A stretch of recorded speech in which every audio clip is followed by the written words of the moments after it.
ولتكن منكم أمة يدعون إلى الخير ويأمرون بالمعروف وينهون عن المنكر وأولئك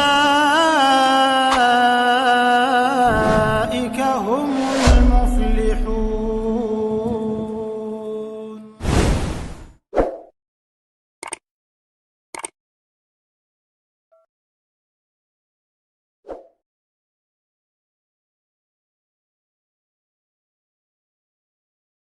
Bisa kita mulai, Mas? Baik. Bismillahirrahmanirrahim. Assalamualaikum warahmatullahi wabarakatuh. Alhamdulillah. Alhamdulillahilladzi bi ni'matihi tatimmus shalihat. Segala puji hanya pantas kita panjatkan kepada Allah Jalla Jalaluh, karena atas berkat limpahan rahmat Allah semua kenikmatan itu bisa menjadi sempurna dan semua kebaikan itu dapat terlaksana. Allahumma sholli wa sallim wa barik ala habibina al-Mustafa Rasulillah Muhammad bin Abdullah wa ala alihi wa ashabihi wa man tabi'ahum bi ihsan ila yaumil qiyamah. Taib. Bapak Ibu ikhwati fillah, hafizakumullah, yang semoga selalu dijaga dan dirahmati oleh Allah Subhanahu wa taala.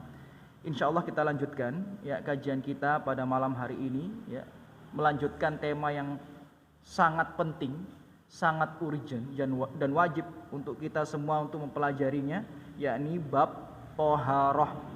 Dan kita akan membahas kitab Shahih Fiqih Sunnah ya, dengan ringkasannya tentu saja. Dan sebelum kita melanjutkan pembahasan kita, Bapak Ibu sekalian yang semoga selalu dijaga dan dirahmati oleh Allah Subhanahu wa taala, saya mohon maaf ya karena datang tadi agak terlambat. Qadarullah masya'afa'ala, tadi di Mojokerto hujannya sangat deras sekali dan juga ada macet juga di bypass Mojokerto, cukup macet sampai pom bensin deket Klenteng itu baju saya kok ngerasa sudah basah semua. Ya, jadi tembus jas hujannya. Akhirnya alhamdulillah saya bawa baju ganti. Jadi saya ganti baju dan menyempatkan sholat maghrib di sana dulu, baru alhamdulillah bisa sampai di tempat yang mulia ini. Dan insya Allah kita lanjutkan pembahasan kita tentang bab thaharah di kitab Shahih Fiqih Sunnah. Dan sekali lagi tidak bosan kami mengingatkan Bapak Ibu sekalian, semoga selalu dijaga dan dirahmati oleh Allah Subhanahu wa taala. Pembahasan thaharah itu hukumnya wajib untuk dipelajari. Ya, kami ulang sekali lagi, thaharah itu hukumnya wajib untuk dipelajari. Ya, di awal kita sudah sampai ya membahas pengertian thaharah, dan terakhir kita membahas tentang bagaimana tata cara wudu Rasulullah SAW yang barang siapa mengamalkannya secara persis tanpa ditambah dan tanpa dikurang, akan dijanjikan oleh Allah Subhanahu wa taala ghufira lahu ma taqaddama min dzambih, diampuni dosa-dosanya ya yang telah lalu. Ya, diampuni dosa-dosanya yang telah lalu. Kapan? Ketika dia berwudu sebagaimana wudu Rasulullah sallallahu alaihi wasallam. Dan terus ada banyak pembahasan tentang thaharah nanti ya, misal tentang bagaimana mandi jenabah yang benar, misal bagaimana hukum mengusap sepatu ya, mengusap kaos kaki, mengusap khuf dan lain sebagainya. Juga nanti ada pembahasan terlebih rinci lagi tentang darah wanita. Nah, itu wajib untuk dipelajari. Kenapa? Karena kalau kita ilmunya itu setengah-setengah terkait thaharah, ya kita bisa jadi jatuh ke dalam kemaksiatan, jatuh ke dalam dosa karena kejahilan, ya karena kebodohan. Nah, saya suka ya memulai kajian saya ya mukadimah dengan sebuah permisalan biar jenengan termotivasi untuk belajar, ya biar jenengan termotivasi untuk belajar. Misal nih, ya pembahasan tentang thaharah, ya yang saya sampaikan juga di beberapa tempat. Misal bentar lagi itu insya Allah ya kurang 3 minggu lagi ya kira-kira ya, sekitar 3 minggu lagi akan masuk bulan Ramadan, dan semoga Allah memberikan kita kesempatan untuk ya memasuki bulan yang mulia itu. Bapak-bapak sekalian, perlu bapak-bapak ketahui ya, sebagian besar ibu-ibu ya, dari pengalaman kami mengisi taklim dan kajian, sebagian besar saudari-saudari kita itu mereka itu ketika menunaikan puasa Ramadan kemudian mendapati flek ya di siang harinya, maka kebanyakan mereka itu dibatalkan loh. Nah, ini jenengan paham apa napa mboten? Ya. Apa sudah tahu nggak kebiasaan istrinya ini? Jadi banyak ummahat, saudari-saudari kita, akhwat di luar sana, itu misal jam 12 atau jam 3 sore mendapati flek, itu dibatalkan loh puasanya. Padahal kalau kita belajar ilmu terkait toharoh, mayoritas ulama, kebanyakan ulama semua berpendapat bahwa flek itu tidak membatalkan puasa. Ya, jadi ibu-ibu, saudari-saudariku semua, ketika siang hari jam 12 atau sore hari mendapati flek, lanjutkan puasanya. Sampai maghrib selama belum mendapati darah yang keluar. Dan itu dihitung 1 kali puasa.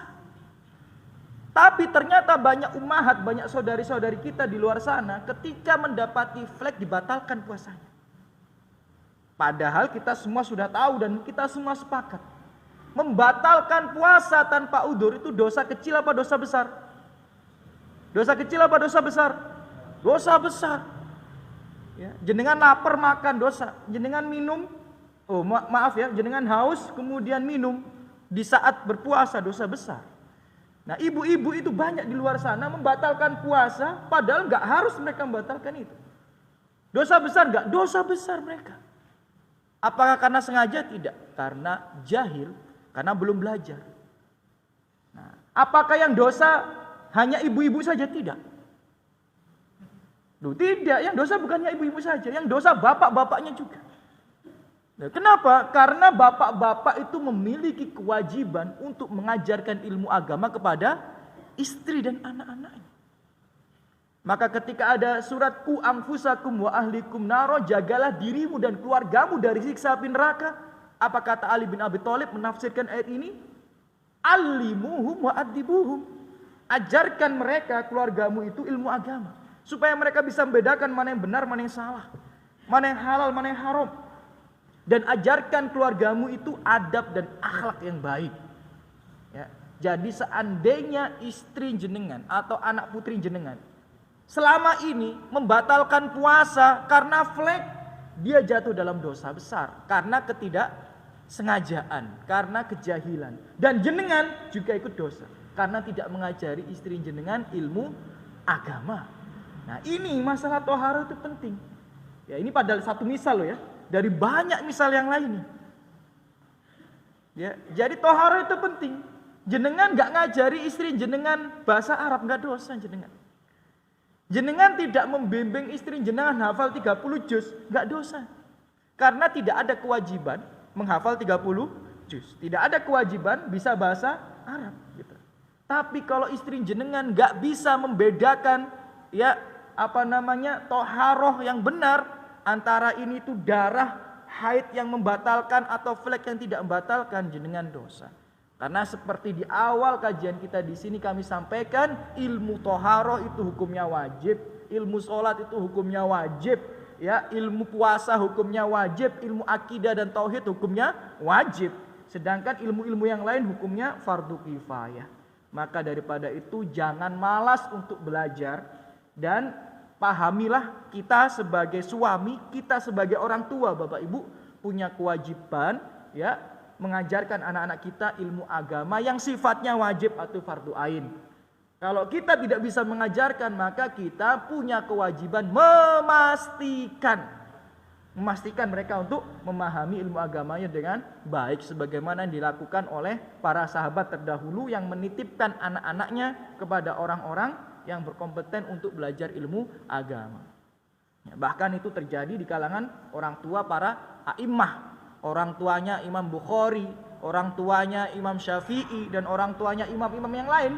Mereka merasa tidak mampu mengajari anaknya ilmu agama dengan sempurna, maka tugas mereka memastikan anaknya belajar ilmu agama yang baik. Ya, jadi ini untuk menyemangati kita, memotivasi kita belajar terkait toharoh. Ya, jadi toharoh itu hukumnya wajib ya Bapak Ibu untuk dipelajari. Ya, untuk ya dipastikan keluarga kita memahaminya dengan baik. Karena kalau tidak, seperti saya sampaikan tadi, bisa jadi orang itu jatuh dalam dosa besar bukan karena mau berdosa, tidak, karena dia tidak tahu bahwa yang itu adalah disebut dosa besar. Dia jatuh dalam kemaksiatan karena kejahilannya. Taib, Bapak Ibu sekalian, semoga selalu dijaga rahmat Allah Subhanahu wa taala. Kemarin kita bahas 10 poin ya, bagaimana tata cara wudu Rasulullah sallallahu alaihi wasallam. Dan di dalam hadis dikatakan siapa yang mengamalkan 10 poin ini, hadisnya riwayat Bukhari, ghufirallahu ma taqaddama min dambi, akan diampuni semua dosa-dosanya yang telah lalu. Jadi kalau secara letterlek sesuai hadis, 10 poin ini harus diamalkan. Loh Ustaz, kalau enggak mengamalkan 10 poin ini bagaimana Ustaz? Ya sah wudunya, tapi tidak mendapatkan keutamaan diampuni dosa-dosanya yang telah lalu. Paham? Ya, mungkin mendapatkan keutamaan dosa-dosanya berjatuhan, sebagaimana air wudu itu ya jatuh dari anggota tubuhnya. Tapi yang diampuni dosa-dosanya telah lalu secara letterlek, kata Utsman bin Affan ya, man tawaddo'a nahwa wudu'i hada, siapa yang berwudu sebagaimana wuduku ini yang aku contoh daripada Rasulullah sallallahu alaihi wasallam, tsumma shalla rakaatain, kemudian dia salat 2 rakaat, entah itu salat sunnah entah itu salat wajib, la yuhaddis fihima nafsah, kemudian tidak melakukan hal-hal yang tidak bermanfaat atau maksiat. Ya, jadi antara wudu dan sholat itu enggak ada hal-hal yang bermaksiat atau hal-hal yang sia-sia, maka ghufirallahu ma taqaddama min dambi, diampuni semua dosa-dosanya yang telah lalu. Dan kita sampai pada pembahasan ya syarat li sihhatil wudu, ya syarat ya sahnya wudu, ya syarat sahnya wudu. Ya, Bapak Ibu sekalian, seperti yang Ana sampaikan, karena kita ini kajian kitab, maka yang saya sampaikan ini hanya ya yang ada di kitab, ya tidak lebih. Bahkan saya ringkas yang ada di kitab ini. Jadi kalau mungkin mendapati di kitab yang lain berbeda, ya syarat sahnya wudu, ya bisa dimaklumi ya, karena kadang kitab fikih itu ya mindset ulama itu berbeda daripadanya. Tapi nanti insya Allah akan kita jelaskan supaya wawasan Bapak Ibu nanti terbuka. Kenapa kok para ulama berbeda? Baik. Syarat sahih wudu, ya di sini penulis mengatakan yashtarit li sihhatil wudu an-niyah. Ya, disyaratkan ya supaya wudu itu menjadi sah adalah adanya niat. Nah, jadi tanpa niat wudu itu tidak akan sah. Ya, tanpa niat wudu itu tidak akan sah. Jelas dalilnya hadis riwayat Bukhari dan Muslim, innamal a'malu binniyat, ya wa innamal likulli imri'in ma nawa. Ya, sesungguhnya amal itu selalu dibarengi dengan niat, dan seseorang itu akan mendapatkan dari apa yang ia niatkan. Ya, jadi wudu itu harus dibarengi dengan niat. Niat apa maksudnya Ustaz? Niat mengangkat hadas kecil, gitu loh maksudnya. Ya, jadi jenengan nggak hanya sekedar melakukan gerakan wudu, ya atau melakukan amalan wudu tanpa dibarengi niat menghilangkan hadas kecil, tentu saja tidak sah menurut penulis ya di sini ya Abu Malik hafidhahullah ya, tidak sah ya. Dan di sini Bapak Ibu sekalian, tentu saja an-niyah mahalluha al-qalb.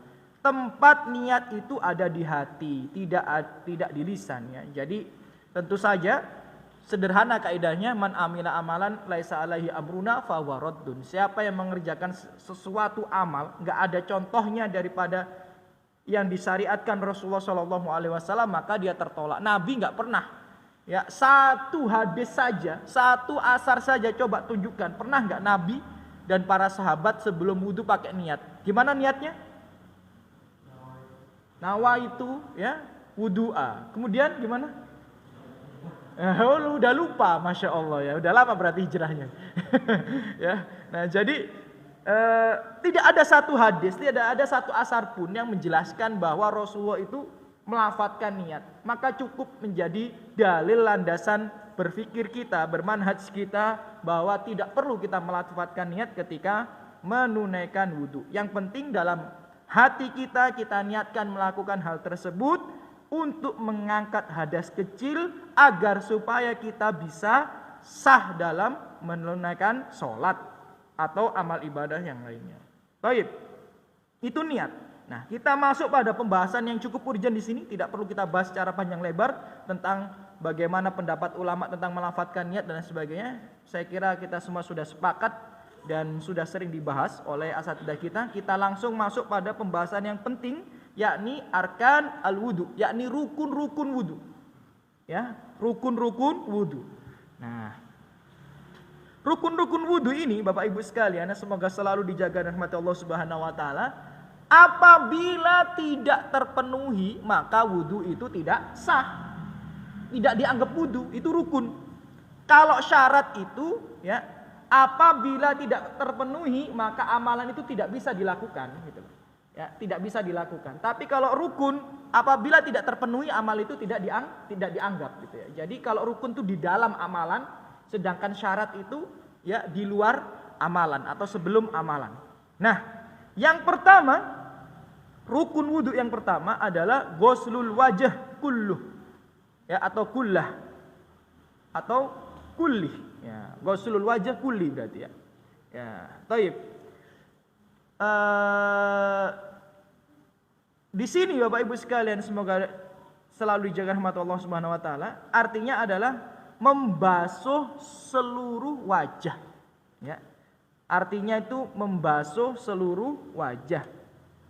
Dalilnya jelas ya di surat Al-Maidah tentunya, ya ayyuhalladzina amanu idza kuntum ila shalah, wahai orang-orang yang beriman, jika kalian hendak menunaikan salat, berdiri melaksanakan salat, faghsilu wujuhakum, maka basuhlah wajah kalian.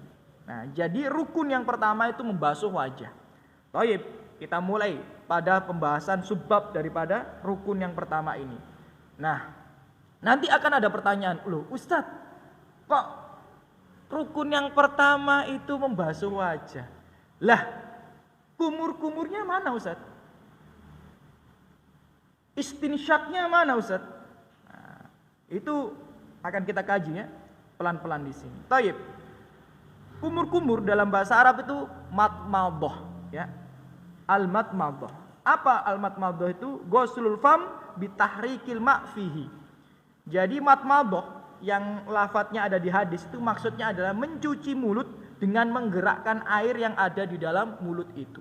Ya, itu namanya matmadhah. Berarti istilah kita berkumur. Nah, kemudian ada yang namanya istinsyak. Apa istinsyak itu? Isalul ma' ila dakhilil anf. Ya, jadi memasukkan air ke dalam hidung. Ya, maksudnya dihirup. Wajad bihi binafsi ila aqsah. Kemudian ditahan dan agak dimasukkan ke ujung hidung. Maksudnya bukan hanya dihirup pelan tapi agak kenceng hirupnya. Ya, jadi harus dihirup agak kenceng, ditahan sebentar. Kemudian ada istilah namanya al-istinsyar. Apa al-istinsyar itu? Ikhrajul ma' minal anfa ba'da istinsyar. Yakni mengeluarkan air dari hidung tadi setelah dimasukkan dan ditahan sebentar. Ya, jadi ada matmadhah, istinsyak wa istinsyar. Nah, di sini Bapak Ibu sekalian, semoga selalu dijaga dan dirahmati Allah Subhanahu wa taala. Ulama itu berbeda pendapat. Ya. Apakah kumur-kumur dan istinsyak itu termasuk wajib daripada wudu atau tidak? Itu ulama beda pendapat. Ya, ulama beda pendapat. Kalau dalilnya jelas, ada dalilnya bahwa memang istinsyak atau berkumur-kumur itu disyariatkan, memang disyariatkan, ya. Dalilnya banyak. Salah satu diantaranya riwayat Bukhari, misal, idza tawaddoa ahadukum, apabila salah seorang di antara kalian wudu, falyaj'al fi anfihi ma, maka hendaknya dia memasukkan air ke dalam hidungnya, tsumma liyastansir, kemudian mengeluarkannya. Ada syariat, berarti disyariatkan, ya. Dan contoh yang lainnya, wabalik fil istinsyak illa antakuna so'iman, maka bersungguh-sungguhlah kalian dalam istinsyak kecuali kalian dalam keadaan puasa. Maksudnya tetap dimasukkan tapi tidak perlu keras dan lain sebagainya. Ya. Kemudian dalam hadis yang lainnya riwayat Abu Dawud, idza tawadda'ta fatamatmat, kalau engkau mau berwudu maka hendaknya engkau berkumur-kumur, kata Rasulullah SAW. Jadi memang kumur-kumur dan istinsyak itu disyariatkan. Cuma pertanyaannya di sini, apakah hukumnya wajib ataukah hukumnya sunnah? Nah, itu ulama beda pendapat. Ya, itu ulama berbeda pendapat. Pendapat yang pertama, misal, ya, dari Abu Hanifah mengatakan bahwa dua-duanya itu wajib, yakni kumur-kumur dan juga istinsyak itu wajib, baik ketika seseorang mandi junub maupun ketika seorang wudu, ya. Wajiban fil ghusli, oh maaf, yang Abu Hanifah, ya, annahuma wajiban fil ghusli dunal wudu.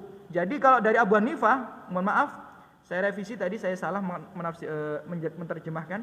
Kalau dari Abu Hanifah, wajib pada saat mandi junub, tapi tidak wajib pada saat wudu atau sunnah, ya, itu kumur-kumur dan istinsyak.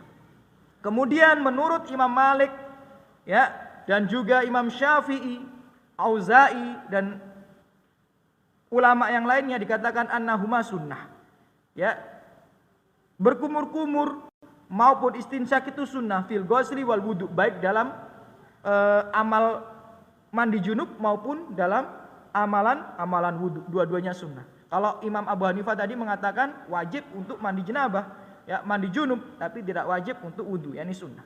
Pendapat yang ketiga, pendapatnya Atok misal, dikatakan annahuma wajiban fi kulli min ghusli wal wudu, ya, ini kedua-duanya wajib, ya, dan juga ini pendapat Imam Ahmad, ya, bin Hambal, ya, atau ulama-ulama Nabilah dan Ibnu Mubarak. Dua-duanya wajib baik dalam amalan wudu maupun dalam amalan mandi jenabah, ya. Dan pendapat yang keempat, annal istinsyak wajib fihima. Nah, ini pendapat sebagian riwayat dari Imam Ahmad. Istinsyak itu wajib baik daripada mandi jenabah maupun wudu. Sedangkan matmadhah, yakni kumur-kumur, sunnah, gitu, ya, baik daripada mandi jenabah maupun wudu. Jadi ulama memang berbeda pendapat, ya, tapi memang kumur-kumur dan wudu itu kumur-kumur dalam wudu dan istinsyak dalam wudu itu disyariatkan. Dan pendapat yang kami pilih tentu saja yang sering saya sampaikan di sini, yakni pendapatnya Imam Syafi'i dan Imam Malik, bahwa kumur-kumur juga istinsyak itu hukumnya sunnah, baik dalam amalan mandi jenabah maupun dalam amalan wudu, ya, untuk menghilangkan hadas besar maupun untuk menghilangkan hadas kecil, hukumnya sunnah. Itu pendapat yang kami ambil. Maka daripada itu kami tuh kalau lagi safar, baik naik pesawat, baik naik kereta, ya, itu kalau wudu kadang-kadang nggak perlu ke kamar mandi, cukup duduk saja di tempat duduknya, ya, pakai air sedikit saja cukup, ya, pakai air sedikit saja cukup. Kenapa? Karena bahkan kami tidak perlu membasuh kaki, karena kami menggunakan kaos kaki dalam keadaan suci, maka cukup diusap saja, ya. Jadi itu pendapat yang kami pilih. Walaupun di sini saya tidak mau menutup-nutupi ilmu, ya. Ya, di sini penulis rahimahullah, ya, condong pada pendapat keduanya wajib, ya. Jadi beliau itu ada dua pendapat yang dikuatkan beliau di sini, yakni pendapat keduanya sunnah dan keduanya wajib, tapi lebih condong ke pendapat keduanya itu wajib. Maka daripada itu kalau jenengan buka salah satunya yang mengatakan bahwa kumur-kumur dan istinsyak wajib, itu Syekh bin Baz, ya, Syekh bin Baz rahimahullah, beliau mengatakan kumur-kumur, ya, dan istinsyak itu wajib, nggak boleh ditinggalkan berarti. Jadi kalau ikut pendapat itu nggak boleh ditinggalkan. Tapi kami pribadi, ya, lebih condong ke pendapat, ya, Imam Syafi'i dan Imam Malik dan sebagian imam yang lainnya yang mengatakan sunnah. Karena sedangkan yang wajib itu hanya ada di Al-Quran secara letterlek, sedangkan tambahan daripada Al-Quran dari surat Maidah itu hukumnya sunnah, Baik. Kemudian di sini Bapak Ibu sekalian, ada subbab pembahasan daripada membasuh wajah itu. Ghuslul lihyah wa sa'iri sya'r wajah. Bagaimana hukum membasuh jenggot, ya, dan bagian-bagian wajah itu, ya, yang ditumbuhi rambut itu. Bagaimana hukumnya? Nah, di sini Bapak Ibu, ya, ulama berbeda pendapat, ya, tapi tentu saja saya ulang sekali lagi, kami tidak mau membahas terlalu detail tentang perbedaan pendapat di antara ulama ini. Ada ulama yang mengatakan bahwa hukumnya itu sunnah, ya, membasuh jenggot atau membasuh dalam jenggot, ya, di dalam jenggot itu masih janggutnya, ya, itu mengatakan sunnah membasuhnya, ya. Tapi kami condong kepada pendapat bahwa hukumnya itu wajib. Ini pendapatnya Imam Syafi'i dan juga Imam Ahmad. Jadi wajib apabila dengan catatan kapan? Kalau jenggotnya itu lebat gitu loh. Jadi kalau jenggotnya lebat, otomatis kalau jenengan cuma membasuh wajah gini, kira-kira ada bagian janggut yang kelewat enggak? Ada. Kenapa? Terhalang dengan lebatnya jenggot. Jadi Imam Syafi'i, Imam Ahmad dan imam yang lainnya lebih condong kepada wajib apabila jenggotnya lebat. Jadi kalau lebat, ya, jenengan masukkan tangan itu di sela jenggot itu, ya. Jenengan masukkan tangan di sela-sela jenggot itu, sedangkan rambut jenggotnya itu hukumnya sunnah. Ya, saya ulang sekali lagi biar jenengan nggak salah paham, ya. Rambut jenggotnya itu hukumnya sunnah, tapi menyela-nyela jenggot itu hukumnya wajib kalau jenggotnya lebat. Kalau jenggotnya nggak lebat, apalagi nggak punya jenggot, nggak usah. Ya. Apa yang di sela-sela? Nggak ada yang di sela-sela. Ya. Tapi kalau jenggotnya lebat, ya, kata ulama itu wajib karena dikhawatirkan. Ya, apa dikhawatirkan apa? Ya, dikhawatirkan air tidak sampai pada janggut itu. Karena kaidah malayatimul wajib ila bihi fahuwa wajib. Segala sesuatu itu kalau tidak dilakukan, yang wajib itu jadi tidak bisa ditegakkan, maka hukumnya wajib. Wajib itu kan membasuh janggut. Bedakan ya janggut sama jenggot, ya. Yang wajib itu kan membasuh janggut. Nah, karena kalau jenggotnya lebat, janggut itu tidak mungkin bisa dibasuh kecuali dengan menyela-nyela jenggot, maka menyela-nyela jenggot hukumnya wajib. Itu pendapat yang kami pilih, ya. Jadi kalau merasa jenengan jenggotnya lebat, maka menyela-nyela jenggot seperti ini itu hukumnya wajib. Sedangkan rambut jenggotnya hukumnya sunnah saja. Taib. Masuk pada rukun yang kedua, ghuslul yadaini ilal mirfaqain, yakni membasuh tangan sampai siku. Membasuh tangan sampai siku, ya. Ayatnya jelas di surat Al-Maidah tadi, ya. Sama, ya ayyuhalladzina amanu idza qumtum ila sholati faghsilu wujuhakum. Wahai orang yang beriman, kalau kalian hendak menunaikan salat, basuhlah wajah kalian. Wa aydikum ilal marafiq, dan tangan-tangan kalian sampai siku-siku. Ya, jadi membasuh tangan sampai siku itu rukun daripada wudu. Ya, jadi kalau jenengan membasuh saja sampai siku itu hukumnya sudah sah. Tapi kalau pengen mendapatkan fadilah yang seperti Rasulullah SAW, ya, masih ingat ya kemarin di pertemuan bulan yang lalu dibasuh sambil di sela-sela jari jemari. Rasulullah seperti itu soalnya. Lah Ustaz, kalau kita nggak di sela-sela jari jemarinya nggak apa-apa, ya sah. Cuma tidak mirip 100% dengan wudunya Rasul. Wudunya Rasulullah kanan dulu 3 kali baru kiri 3 kali. Ya Ustaz, kalau kita pengen kiri dulu baru kanan, nggak apa-apa, tetap sah. Ustaz, kalau kita pengen kanan kiri nggak apa-apa, tetap sah. Cuma nggak mendapatkan fadilah hadis diampuni dosa-dosanya yang telah lalu, yang seperti disampaikan oleh Utsman bin Affan radhiyallahu anhu. Thayyib. Nah, di sini Bapak Ibu sekalian yang semoga selalu dijaga dan dirahmati Allah Subhanahu wa taala. Nah, ulama mempermasalahkan di sini karena ayat itu adalah membasuh tangan sampai siku. Nah, maka pertanyaannya, siku itu termasuk anggota wudhu atau tidak? Ya, karena kan letterlek ayatnya kan membasuh tangan sampai siku. Nah, siku itu termasuk anggota wudhu apa tidak? Misal nih, oh ini ternyata, ya, gambaran nih, misal. Nah, batas tanah jenengan itu dari sini sampai sini. Ya, batas tanah jenengan itu dari sini sampai sini. Yang jadi pertanyaannya, tisu ini termasuk tanah jenengan atau mboten? Gelas ini termasuk tanah jenengan atau mboten? Apa cuma sampai awal tisu? Paham maksud saya? Nah, itu ulama beda pendapatnya sampai di situ. Nah, jadi kalau tanah jenengan batasnya adalah dari gelas sampai tisu ini, yang jadi pertanyaan, apakah dari awal tisu ini ataukah dari akhir tisu ini? Nah, itu ya. Sampai segitunya ya. Akhirnya kita bingung juga. Ya, akhirnya kita bingung juga ya. Akhirnya mereka ini untuk mendapatkan pendapat yang paling kuat sampai debat masalah nahwu, wah malah bingung mana jenengan nanti. Ya, jadi bukan hanya masalah fikih, karena ketika kita berbicara masalah dalil, mentok dalilnya. Akhirnya mereka membahas masalah nahwu, grammar kalau bahasa Inggris ya, grammar bahasa Arabnya itu loh, baru dibahas ya. Nah di situ dikatakan ila marofik, ila itu maksudnya apa? Ila di situ itu dalam kaidah nahwu itu apakah termasuk atau tidak? Nah itu juga nanti ribet ya. Jadi kita tidak mau membahas panjang lebar dari situ ya. Di sini ya kita ikut pendapat jumhur ya, karena jumhur mengatakan bahwa siku itu termasuk anggota wudhu.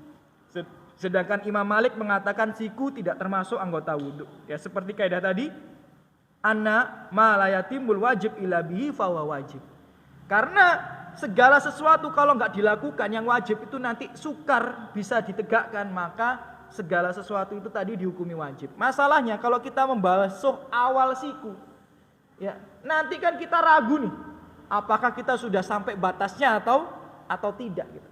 Maka daripada itu untuk menghilangi keraguan-raguan sekalian sikunya dibasuh gitu ya. Jadi sudah pasti wudunya sah. Tapi kalau jenengan cuma di awal siku nanti jenengan ragu-ragu. Wah ini batasnya ini udah udah kena apa belum nih, repot ya. Tapi kalau jenengan membasuh siku ya semua sepakat pasti wudunya sah gitu ya. Semua sepakat wudunya sah. Nah, thayyib. Kemudian rukun yang ketiga masul ros, yakni mengusap. Ya beda ya, kalau tadi yang nomor 1 dan nomor 2 membasuh, kalau ini mengusap. Mengusap apa? Mengusap kepala. Nah, apa bedanya Ustadz membasuh dan mengusap? Seperti yang sudah kami sampaikan di pertemuan yang lalu, kalau membasuh itu berarti tangan kita membawa air. Ya, tangan kita membawa air itu membasuh, walaupun sedikit. Ya, kata para ulama, selama kita cekungkan tangan seperti ini, kemudian ada air di cekungan tangan itu, maka itu sudah dikatakan membasuh jika kita kenakan ke anggota badan tubuh kita. Ya, jadi kita cekungkan tangan seperti ini, ada airnya, itu membasuh. Kalau mengusap berarti nggak perlu ada air. Yang penting tangan kita ini basah. Ya, tangan kita ini basah. Bahkan mengusap itu pakai spray aja cukup. Ya, spray gitu ya. Jadi semprot kan basah noh. Nah, itu cukup untuk mengusap. Ya. Tapi kalau membasuh ya harus seperti ini, spraynya dibuanyakin sampai bahasa kita ngecembeng ya, di tangan itu ada genangan airnya. Nah, dalilnya tentu saja di surat Al-Maidah, wamsahu bi ru'usikum, dan usaplah kepala kalian. Nah, ini mengusap kepala itu hukumnya wajib. Dan Bapak Ibu sekalian, semoga selalu dijaga rahmat Allah Subhanahu wa taala. Di sini nanti ulama akan berbeda pendapat. Oke, kalau mengusap kepala itu rukun daripada wudhu, tapi batasannya sampai mana? Nah, ini tuh ulama berbeda pendapat ya. Batasannya sampai mana ulama berbeda pendapat. Taib, nanti bagaimana perbedaan pendapat ulama? Insya Allah akan kita lanjutkan ya, mungkin sekitar 10 menit ya setelah adzan Isya ya. Sampun masuk ya, Pak. Tafadhol. Insyaallah nanti kita lanjutkan. Bismillah.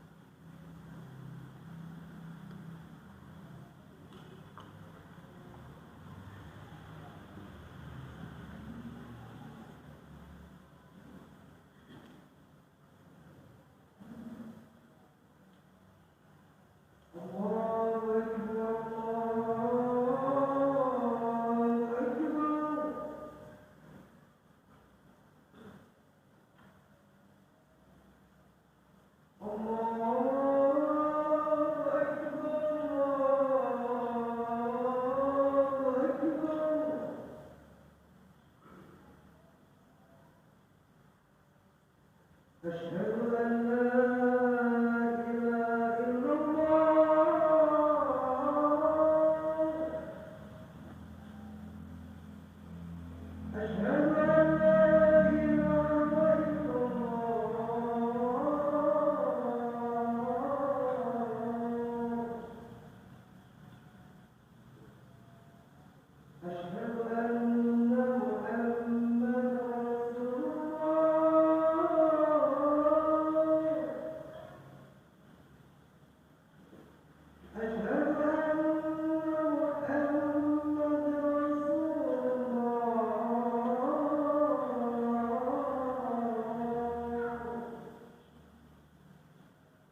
Alhamdulillah.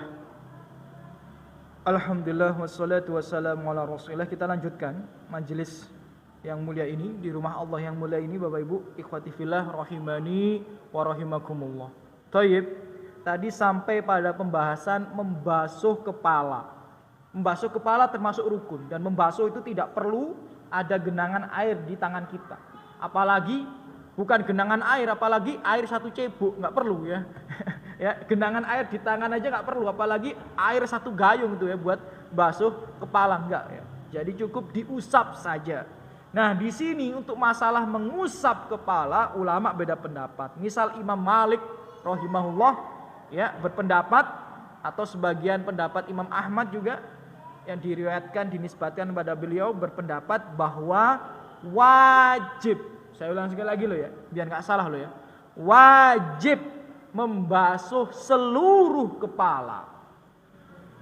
Wajib membasuh seluruh kepala dari ujung ya, dalam artian awal ditumbuhnya rambut ini, dari kepala ini sampai akhir rambut ini wajib dibasuh. Tapi jangan tanya loh, Ustaz kalau botak gimana Ustaz? Nah, ya, kalau gondol Ustaz berarti nggak wajib untuk dibasuh, enggak ya. Ya, jadi ya semua itu dihukumi secara umum saja ya, dari awal kepala sini sampai belakang. Nah, dalilnya mana? Hadis riwayat Muslim ketika para sahabat ya melihat bagaimana wudu Rasulullah sallallahu alaihi wasallam, apa kata mereka? Wa masaha ra'sah kullah, dan Rasulullah mengusap seluruh kepalanya. Itu dalilnya. Hadis riwayat Muslim. Kuat hadisnya, ya. Kemudian dalil yang lainnya ya,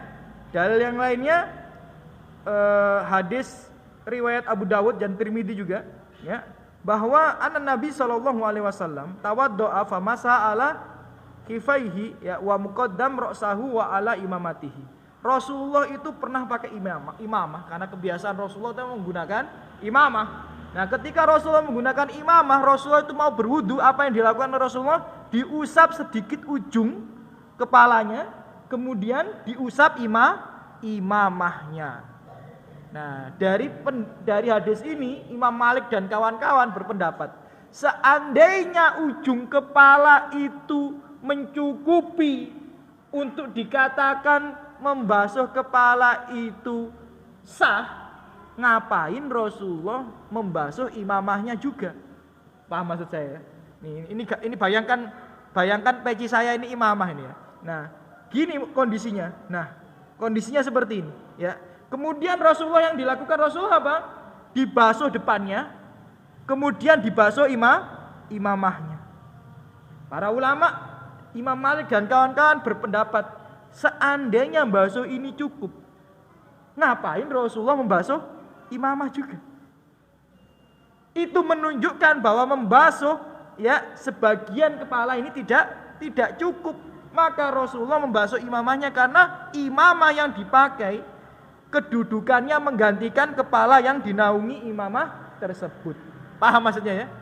Nah, jadi dua dalil itu cukup kuat buat landasan bahwa wajib untuk membasuh seluruh kepala.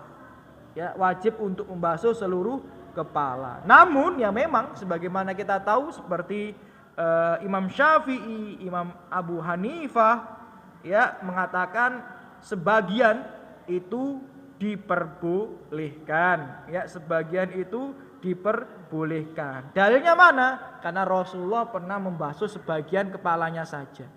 Tapi dibantah lagi oleh ulama-ulama yang berpendapat yang pertama. Rasulullah itu membasuh sebagian kepalanya karena Rasulullah pakai imamah gitu loh. Ya, Rasulullah karena pakai imamah. Jadi basuh sebagian kepala itu tidak sah. Tapi ala kulli hal, seperti itulah debat ulama. Kita tidak perlu ikut berkecimpung dalam perdebatan itu, cukup kita ambil pendapat yang lebih kuat. Dan tentu saja pendapat yang kami rojihkan atau yang kami pilih adalah membasuh seluruh kepala. Ya, karena dengan membasuh seluruh kepala kita lebih tenang. Ya, kemudian keluar daripada khilafiyah para ulama. Kayak tadi loh, dengan membasuh seluruh siku, jelas maupun pendapat yang pertama, pendapat yang kedua membenarkan wudhu yang seperti itu, ya kan? Ya, membasuh seluruh kepala, pendapat yang pertama, pendapat yang kedua, nggak ada masalah membenarkan pendapat itu. Ya, tapi kalau jenengan cuma membasuh di ujung siku saja, ada pendapat yang mengatakan tidak sah. Kalau jenengan membasuh hanya sebagian kepala saja, ada pendapat yang mengatakan tidak sah. Untuk keluar daripada khilafiyah tersebut, ya, dan memang juga tidak terlalu memberatkan kita, saya rasa, ya, maka bisa dibasuh seluruh kepalanya. Kemudian di sini juga dikutip bagaimana jika perempuan ada riwayat Aisyah wudu itu cukup mengusap ujung kepalanya saja. Jadi mohon maaf ya, jilbabnya ditarik gini, kemudian tangannya dimasukkan ke ujung sedikit kepalanya. Itu ada riwayat dari Aisyah. Cuma riwayat ini ulama beda pendapat sahih apa tidak sahih. Ya seperti itu lagi gitu ya. Ya seperti itu lagi ya. Tapi di sini penulis rahimahullah ya meragukan kesahihan riwayat tersebut. Akhirnya tetap laki-laki dan perempuan sama membasuh seluruh kepalanya dari ujung sampai ujung. Ingat ya ibu-ibu, yang dibasuh kepalanya bukan rambutnya. Ya, kalau rambutnya susah ya, apalagi kalau rambutnya keriting ya lebih susah lagi. Gimana membasuh seluruh rambut perempuan yang keriting dan panjang gitu ya, agak susah gitu. Jadi yang dia basuh itu adalah kepalanya, cukup dari ujung sampai ujung dan ditarik lagi maka cukup ya, cukup. Nah, itu pendapat yang kami pilih untuk menghindari daripada khilafiyah ya. Taib. Kemudian di sini para ulama juga membahas, kemudian bagaimana dengan telinga? Bagaimana dengan telinga? Ya. Maka di situ ya pendapat yang rojih adalah telinga itu termasuk daripada kepala yang disebutkan di dalam Al-Quran. Telinga itu termasuk daripada membasuh kepala yang disebutkan di dalam Al-Quran. Kenapa? Ya karena Rasulullah ketika wudhu itu, ketika mengusap kepalanya, ya selalu menjadikan telinga itu bagian daripada usapannya. Ya, jadi telinga itu termasuk mengusap kepala, itu adalah mengusap telinga. Maka daripada itu, ya mengusap telinga itu termasuk rukun yang nomor 4. Ya, benar ya Pak ya? Rukun yang nomor 4 ya, masul udunain, yakni mengusap telinga. Jadi mengusap telinga itu termasuk mengusap kepala, maka dikategorikan rukun yang keempat yang enggak boleh ditinggalkan. Karena ada hadis ya yang diriwayatkan oleh sebagian ulama, walaupun ulama berbeda pendapat terkait kesahihan hadis ini. Rasulullah berkata, adnan minar ra's, yakni dua telinga al-udunan minar ra's, ya.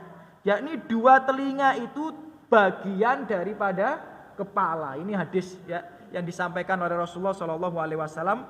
Ya, ulama beda pendapat, tapi ulama mengatakan makna dari hadis ini benar. Ya, saya ulang sekali lagi ya. Kadang ada hadis itu enggak sahih, tapi maknanya benar. Nah, kalau gini seperti apa ya? Kita anggap bahwa hadis itu bukan daripada perkataan Rasulullah Shallallahu alaihi wasallam, tapi kita percaya maknanya itu benar.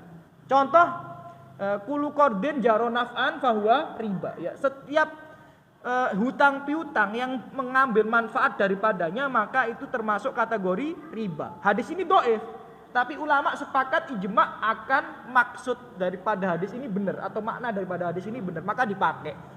Nah, ini sebagian ulama mengatakan hadis ini dhaif, tapi riwayat yang kuat ini itu adalah berhenti pada sanadnya Ibnu Umar radhiyallahu anhuma. Jadi lisannya Ibnu Umar berhenti di situ, tidak sampai pada Rasulullah sallallahu alaihi wasallam. Tapi maknanya benar, maka kita jadikan pendapat ini adalah pendapat yang paling kuat bahwa mengusap telinga itu termasuk rukun daripada wudu yang tidak boleh ditinggalkan. Saya ulang sekali lagi, tidak boleh ditinggalkan. Nah, terus bagaimana tata caranya? Ada dua riwayat. Ya, maka ulama beda pendapat terkait dua riwayat ini. Yang pertama adalah mengusap sekali usapan dengan ketika mengusap rambut atau kulit kepala itu. Ya, kemudian ada riwayat yang lainnya 2 kali usapan. Maksudnya apa? Ya, sekali usapan ya seperti ini. Satu. Ya, ini sekali usapan. Ya, jadi nggak perlu dibasahi lagi tangannya. Tapi ada riwayat yang lainnya, Rasulullah pernah setelah mengusap seperti ini, kemudian dibasahi lagi tangannya, kemudian diusap telinganya satu kali, ya, diusap telinganya 1 kali, ya, seperti tata caranya sudah kami jelaskan kemarin, bahwa ujung jari telunjuk ini digunakan untuk membersihkan telinga bagian dalam, sedangkan jempol digunakan untuk membersihkan telinga bagian luar.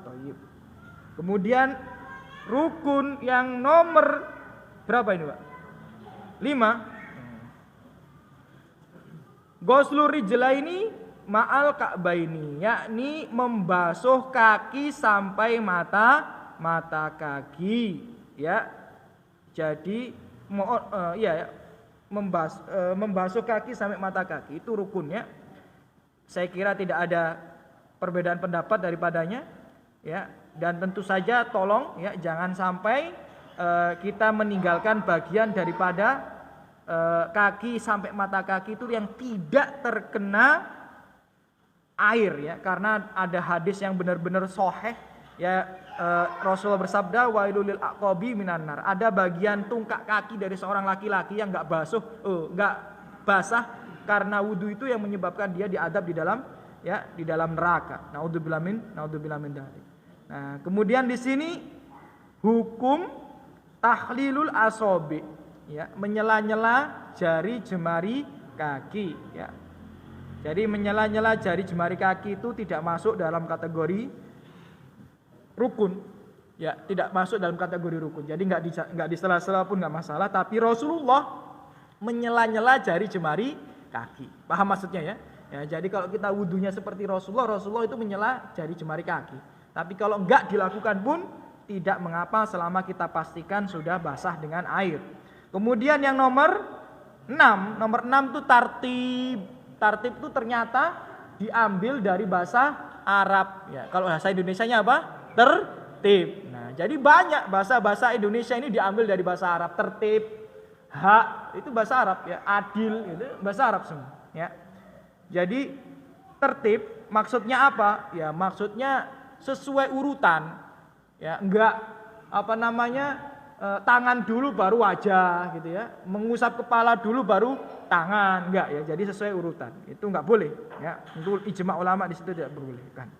Kemudian yang nomor 7, ya, yang nomor 7 al-mawalah. Apa al-mawalah itu? Berkesinambungan, ya, berkesinambungan. Hadisnya Rasulullah Shallallahu Alaihi Wasallam, ya kan, pernah melihat seorang laki-laki sholat di kakinya nggak basah kena air. Kemudian Rasulullah Shallallahu Alaihi Wasallam, apa katanya Rasulullah Shallallahu Alaihi Wasallam? Ulangi lagi. Ya, jadi ada orang sholat nih, Rasulullah perhatikan, loh kok kayaknya kakinya nggak semuanya kena air, nggak semuanya basah tuh. Maka Rasulullah menyuruh untuk mengulanginya lagi. Mengulanginya lagi itu maksudnya dari awal wudhu. Nah, harusnya ya. Seandainya berkesinambungan itu bukan rukun, pasti Rasulullah mungkin cuma nyuruh membasuh kakinya saja. Paham ya maksud daripada ulama di sini? Jadi Rasulullah melihat kakinya nggak sempurna wudhunya, maka Rasulullah ulangi wudhumu. Rasulullah tidak mengatakan basuh lagi kakimu. Paham maksudnya? Rasulullah tidak mengatakan basuh lagi kakimu, tapi Rasulullah mengatakan ulangi wudhu. Maka berkesinambungan itu hukumnya wajib atau rukun. Ya, jadi kalau ada jeda lama, ya misal jenengan habis basuh muka terus ngopi dulu baru basuh tangan, nah itu nggak sah wudhunya. Paham maksudnya? Jadi nggak boleh ada jeda yang terlalu lama. Ya. Dalilnya ini ya hadis riwayat Abu Dawud dan Imam Ahmad rahimahumullah, bahwa ketika Rasul melihat kaki seorang laki-laki nggak sempurna wudhunya, disuruh ngulangi dari awal. Rasulullah tidak menyuruh untuk membasuh kakinya saja. Nah, itu bagaimana jelinya ulama dalam memahami hadis, gitu ya. Jelinya ulama dalam memahami hadis, ya. Dan di situ Bapak Ibu sekalian yang semoga selalu disaga dan rahmat Allah Subhanahu wa taala, kita bersyukur karena para ulama kita Masya Allah ya telah mengeluarkan juhud mereka, kesungguh-sungguhan mereka dalam meneliti ayat-ayat Allah, hadis-hadis Rasulullah Sallallahu Alaihi Wasallam. Maka hendaknya kita dengan bersyukur itu, maksudnya membuktikan syukur itu, yakni adalah mengamalkannya gitu. Jangan ulama-ulama ini sudah susah payah meneliti ayat-ayat Allah Subhanahu wa taala, susah payah meneliti hadis-hadis Rasulullah sallallahu alaihi wasallam, menghabiskan umurnya hanya untuk itu. Imam Nawawi aja dalam riwayat katanya, Pak, ya, makan itu cuma sehari sekali loh, Pak. Imam Nawawi itu makan sehari sekali dalam sebuah riwayat itu, ya, dalam sebuah asar. Kemudian tahu bagaimana cara makannya? Roti itu diseret, nih, ya kan? Ya, kemudian dipadetin gini, cemplungin air, makan, udah selesai minum, belajar lagi, ya. Jadi nggak ada rasa dipotek-potek, nggak ada itu, ya. Oh meneh, mangan ambek kluyur, ya, keliling-keliling, ya jalan-jalan, guyang-guyu, ambek jagong, nongkrong, nggak ada Imam Nawawi sebenarnya. Ya, lihatlah bagaimana ulama ya, saking mereka itu merasa waktunya sangat berharga, sampai roti itu bahasa kita dimet-met, ya. Kemudian dicelupno banyu, kemudian dimakan biar gak seret gitu loh. Ya, lihatlah ulama. Bahkan dalam riwayat yang lainnya Imam Nawawi itu sampai gak pernah tidur terlentang dalam kurun waktu 2 tahun. Paham maksudnya? Jadi dia itu selama 2 tahun itu cuma tidur di atas kitabnya saja. Setiap tidur pasti di atas kitab itu selama 2 tahun berturut-turut. Saking penasaran dengan ilmu-ilmu agama ini. Ya, jadi mereka juhudnya sudah sangat luar biasa. Ya, bahkan sebagian ulama mau, mohon maaf ya, BAB saja sampai anaknya disuruh baca kitab di luar toilet. Ya, mau BAB sampai anaknya disuruh baca kitab di luar toilet.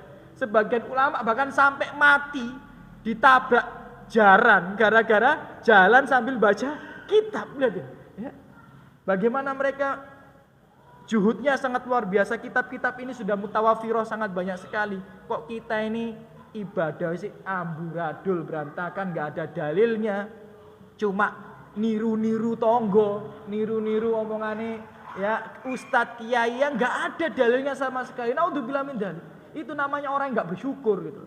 Ya, karena belum tentu orang sebelum kita itu mendapatkan kesempatan belajar agama seperti kita. Ya. Nggak usah jauh-jauh di zamannya Imam Nawawi, zamannya mbah kita aja lah. Mungkin mereka tidak memiliki kesempatan belajar ilmu agama seperti kita ini.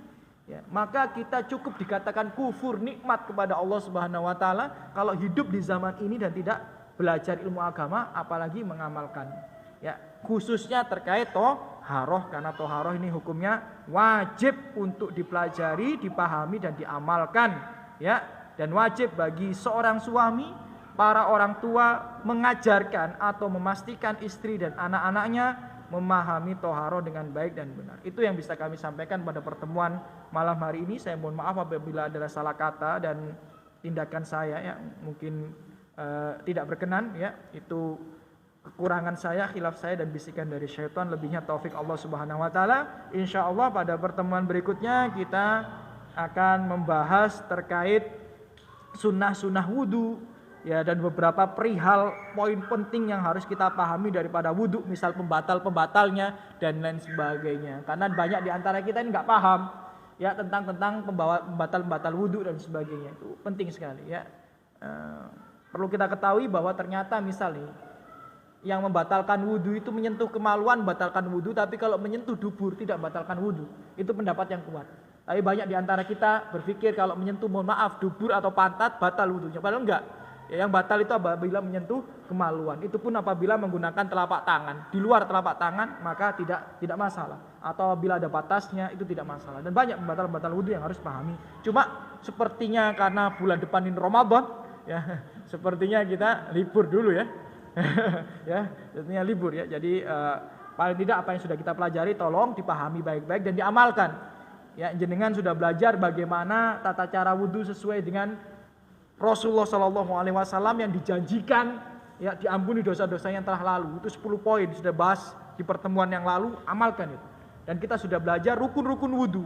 Fungsinya apa? Ya, fungsinya rukun-rukun wudu ini berarti selain rukun nggak diamalkan nggak apa-apa. Paham maksudnya, ya? Jadi kita belajar rukun wudu ini apa? Supaya kita paham. Yang penting kita mengamalkan rukunnya saja. Jadi kalau ada dalam keadaan kepepet dan sebagainya, di luar rukun ini tidak kita amalkan tidak masalah. Seperti dalam keadaan safar, di pesawat susah untuk wudu dan sebagainya, nggak usah diamalkan selain rukun ini. Ya, nggak usah diamalkan selain rukun ini. Dan banyak diantara saudara-saudari kita di luar sana salah kaprah, ya, karena berpikir kalau wudu di atas pesawat, kalau wudu di atas kereta itu susah untuk kumur-kumur, susah untuk istinsyak, susah untuk membasuh kaki, akhirnya mereka tayamum. Padahal nggak sah. Kalau ada air nggak sah untuk tayamum dan lain sebagainya. Atau bahkan mereka menjamak sholat dan lain sebagainya. Jamaknya bukan hanya 2 sholat tapi 5 sholat gitu, ya. Dan itu nggak sedikit, ya. Jenengan kalau penasaran umroh jenengan perhatikan itu, ya. Ada orang sholat itu bukan menjamak maghrib isya, ya, tapi menjamak apa? Duhur, asar, maghrib, isya. Ya, ada yang seperti itu, ya. Kalau jenengan perhatikan pelan-pelan, tapi ya nggak usah gitu. Ngapain, ya, umroh perhatikan, ya, orang seperti itu, ya. Tapi ada yang seperti itu, ya, dan nggak sedikit, ya. Ada orang umroh itu, ya, yang dijamak bukan hanya duhur asar, yang dijamak bukan hanya maghrib isya, ya, tapi bahkan bisa sampai 5 sholat subuh, duhur, asar, maghrib, isya, karena mereka nggak paham tata cara toharoh ketika dalam keadaan safar. Maka semoga kita dimudahkan oleh Allah Subhanahu wa taala untuk terus menuntut ilmu agama ini dan terus melangkahkan kaki kita di atas kebenaran dan taufik Allah Subhanahu wa taala. Ada pertanyaan, mungkin 1 atau 2 pertanyaan terkait hal ini, Bapak Ibu? Tidak ada, nih? InsyaAllah kalau tidak ada kita cukupkan. Alhamdulillah wassalatu wassalamu ala rasulillah. Semoga yang hadir di sini dibalas oleh Allah Subhanahu wa taala dengan sebaik-baiknya balasan, diangkat derajatnya, diampuni dosa-dosanya, dilimpahkan rahmat oleh Allah Subhanahu wa taala, dilimpahkan rezeki oleh Allah Subhanahu wa taala, diangkat masalah, musibah, penyakit yang menimpa dirinya maupun keluarganya semuanya, diberikan kemudahan dalam semua urusan-urusannya, diberikan kesehatan-kesehatan, dan semoga kita diberikan taufik untuk senantiasa melangkah di atas kebenaran sampai meninggal dalam keadaan husnul khatimah dan dikumpulkan di surga Allah Subhanahu wa taala. Kita tutup dengan doa kafaratul majelis. Subhanakallahumma bihamdika asyhadu an la ilaha illa anta astaghfiruka wa atubu ilaik. Assalamualaikum warahmatullahi wabarakatuh.